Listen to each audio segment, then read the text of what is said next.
ल बाउजू दाइले पठाइदिया नासो कसैको नासो सासो चाहिँदैन। होइन क्या भयो कि दाइले तमीले क्या बोलिदिया होइन तिम्रो दुई भाइले गर्न खोजे क्या हो? होइन हामीले क्या गरौँ र तमीको न होइन घरमा नै ठडेर टाइल ग्रेनाइट केही हाल्दैनौ। हाल्ले भनेकै हो अब भने जस्तो सुर्खेतमा टाइल मार्बल पसल हुन पर्यो न। टाइल ल्याउनको लागि नेपालगञ्ज जान पर्छ। अब नेपालगञ्जदेखि ल्याउँदाखेरि बाटोमा फुटिजाने हो कि कोही चिनिया गाडी भयो ल्याउन ल्याउला भनिकन पो बस्या हो त। होइन तिमीहरूका देवर भाउजूले यो गन्थन मन्थन के गरेका छौ त? ए दाजु आएछन् ढोगरेको छु दाजु। ल भाग्यमानी भयो।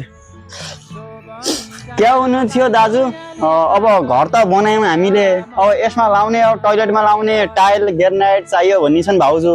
अब यो कहाँदेखि ल्याउने होला नेपालगञ्ज जाउँ भने चिनिया गाडी छ कि त तम्रो कहीँ तम्रो कन्ट्याक्टमा? हेर हेर यिनीहरूका बुद्धि सुर्खेतकै वीरेन्द्रनगर एरिचोक सुर्खेतमा अथवा मुलपान चोकमा सगरमाथा मार्बल हाउस यदि राम्रो टाइल मार्बल पाउने डिजाइन छोडिकन किन जान पर्यो नेपालगञ्ज रोबोटिया? ओ दाजु यति राम्रो पसल मुलपाइन चोक कहाँ नजिक छ त?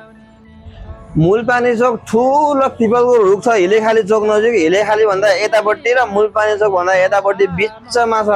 राष्ट्रिय वाणिज्य ब्याङ्क भन्दा 3-4 वटा घरको उतापट्टि गयो भने सगरमाथा मार्बल हाउस ठुलो घरमा माथि कजेरिया लेखिया छ ठुला हातले, तल नेबो बिट सगरमाथा मार्बल हाउस लेखिया छ, अगाडि ढुङ्गा राखिया छ।